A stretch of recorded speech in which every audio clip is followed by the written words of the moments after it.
भारतवर्ष में गणपत नाग, बृहस्पत नाग, देव नाग, शिशुपाल नाग, जिनको लोग पूछते थे, महापद्मानंद, घनानंद, चंद्रगुप्त मौर्य, अशोका महान, गिरिवर्मन, हर्षवर्धन, विक्रमादित्य, स्कंद कुमार और गुप्त जैसे शासक आए। हम राज करते आए, हम भारतीय राज करते करते हम प्रतिहार वंश आए, गुजर प्रतिहार वंश आया, राजा महिर भोज आए, पाल वंश आया, सेन वंश आया, चालुक्य वंश आया, चोल वंश आया, राष्ट्रकूट वंश आया। भारत के अंदर सभी ने पूरे भारत में राज किया और भारत समृद्धशाली तब तक रहा।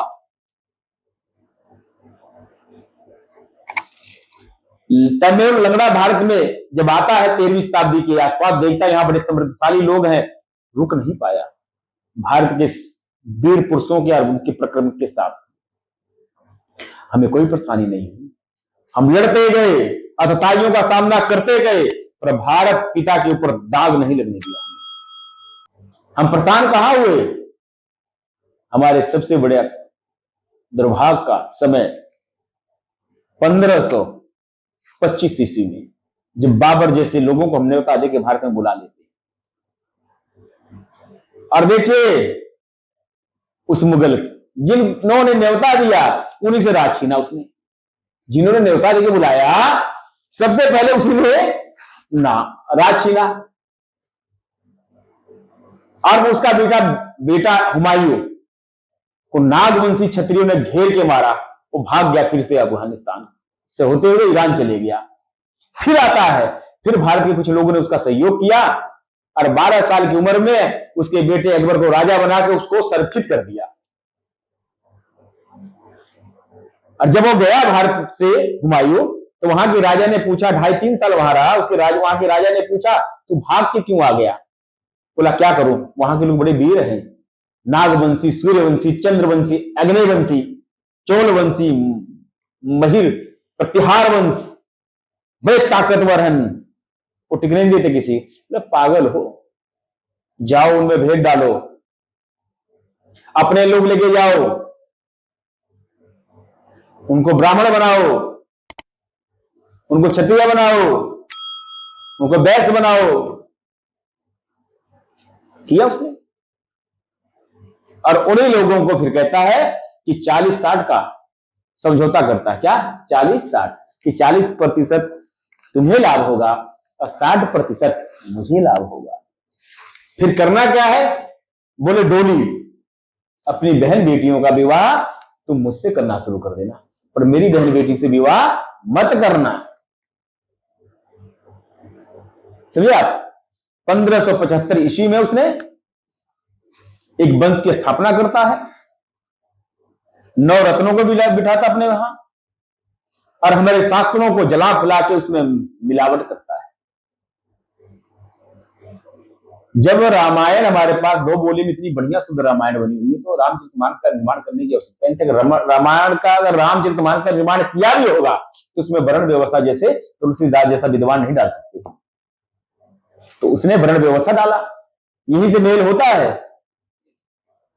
उसके बाद हम तब दूसरे हार नहीं माने। सबसे कायर राजा अकबर और हुमायूं था भारत का, हम हार नहीं माने। हमारे नागवंशियों ने, सूर्यवंशियों ने, चंद्रवंशियों ने, अग्निवंशियों ने, मौर्यवंशियों ने,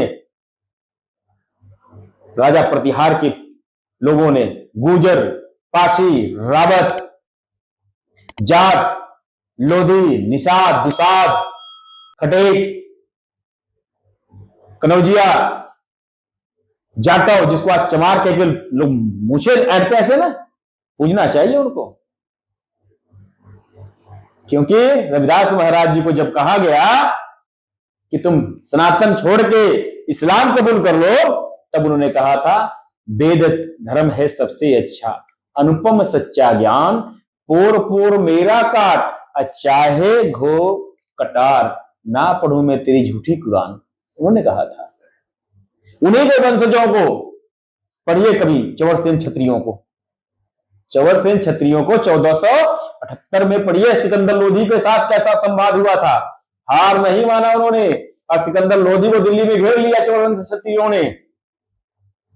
लास्ट में जाके रविदास महाराज को रिहा करना पड़ा। वो संत शिरोमणि रविदास महाराज जो जगत गुरु के नाम से जाने जाते थे, एक कम्युनिटी, एक जाति का धर्म गुरु बना के छोड़ दिया इस अकबर ने। एक जाति, एक कम्युनिटी का केवल।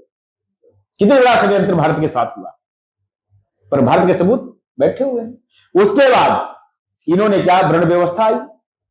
अछूत शब्द कहां से आया पता आपको? फिरोज शाह तुगलक भारत में जब आया, जब सैयद सलार गाजी को 1034 ईस्वी में महाराजा सुहेल देव पासी ने नस्तानाबूद कर दिया,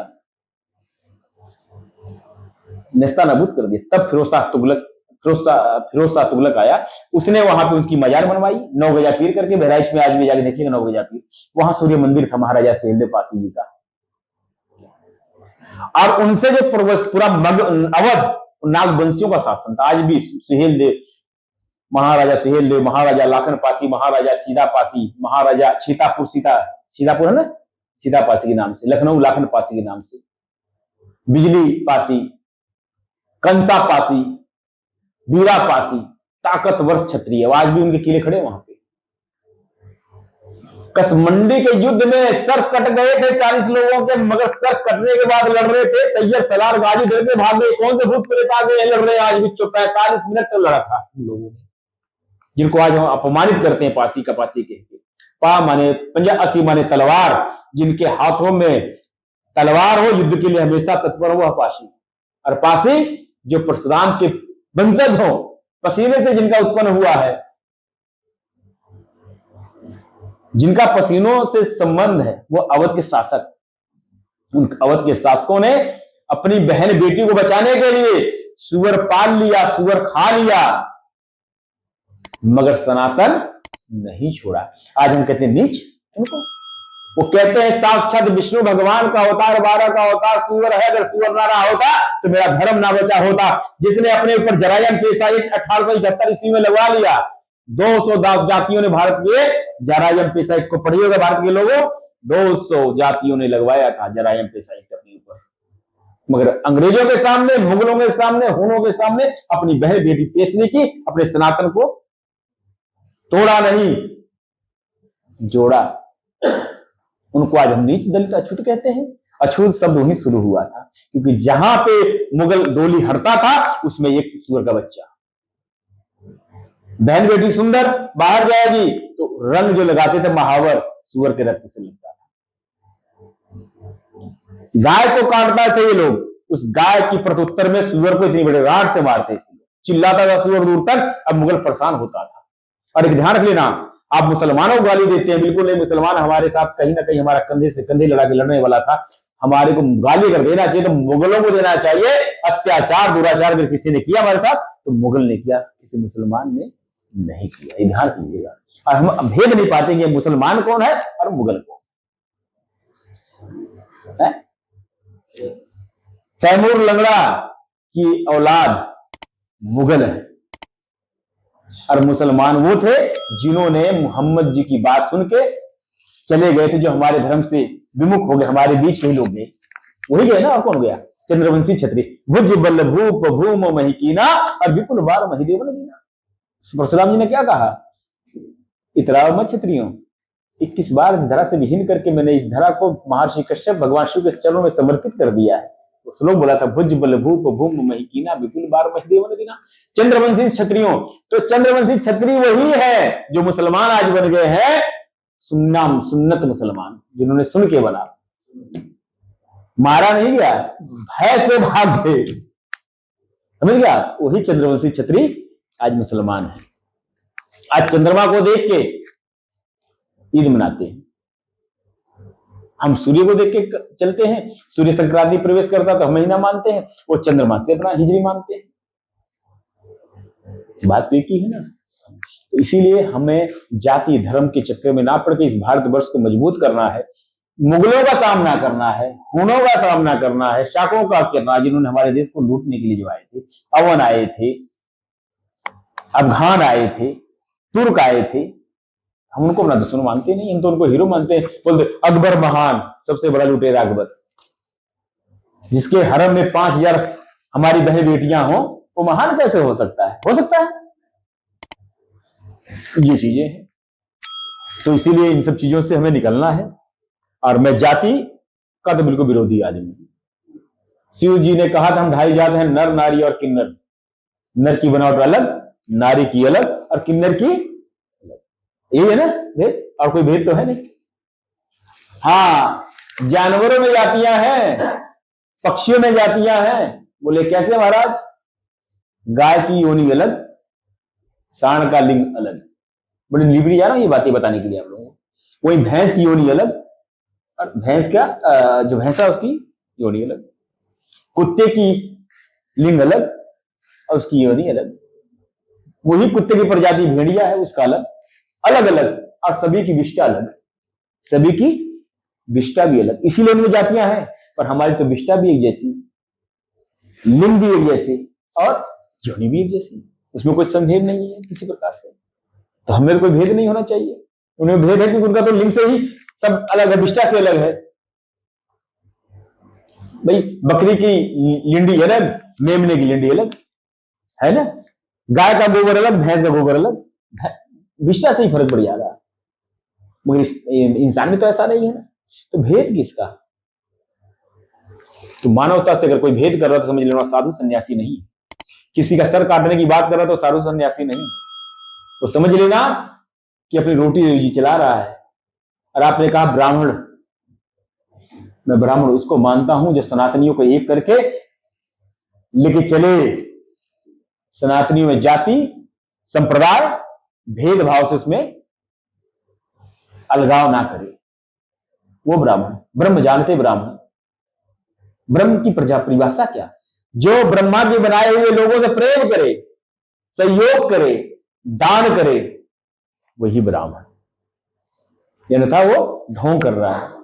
फिर तो जात हो सकती बाभन, है ना। वो जात हो सकती बाभन, ब्राह्मण नहीं हो सकता। क्यों? कि मैं अपने पिता की संपत्ति को नष्ट नहीं कर सकता। पुत्र तो जो भी कहलाऊंगा ना, पूत कपूत सपूत। अब पुत कौन हो महाराज? पुत वो जो अपने तो कुछ नहीं बनाया पर अपने माता पिता की संपत्ति को भी सुरक्षित रखा, अतिज रखा, बेचा भी नहीं, खराब नहीं किया। बोले महाराज सपूत कौन?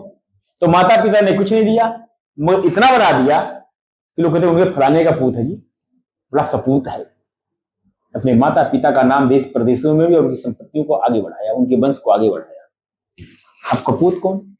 अपने तो कुछ बनाया नहीं और माँ पिता की संपत्ति, अपने दादा की संपत्ति बेच के खा गया, नशा नाना प्रकार के इल्म में पड़ गया, वह कपूत। तो उसी तरह मैं ईश्वर का पूत हूं, मैं प्रभु का पूत। उसकी बनाई हुई कायनात, प्रकृति, मानव जाति को मैं प्रेम करता हूं, ऐसे करता हूं, आओ मैं तुम्हारे गले भी लग जाऊं। और सनातन कहता है कि अपने दुश्मन को भी गले लगा। ये मेरा सनातन कहता है। मैं पक्का सनातनी हूं, कट्टर सनातनी हूं। कट्टर सनातनी कौन होता है? जो लोगों से प्रेम करे, जो लोगों में दया बांटे, जो लोगों में दान करे, कमजोर की सहायता करे, शिक्षा को शिक्षा दे और अपने भारतीयों को सही राह दिखाए और भारतवर्ष को ताकतवर समृद्धिशाली देश बनाने में सहयोग करे। वह सन्यासी, वह सनातनी। यही है ना परिभाषा, इससे ज्यादा कुछ नहीं। ठीक है जी। आपका सम्मान यही। हर हर महादेव, जय भवानी।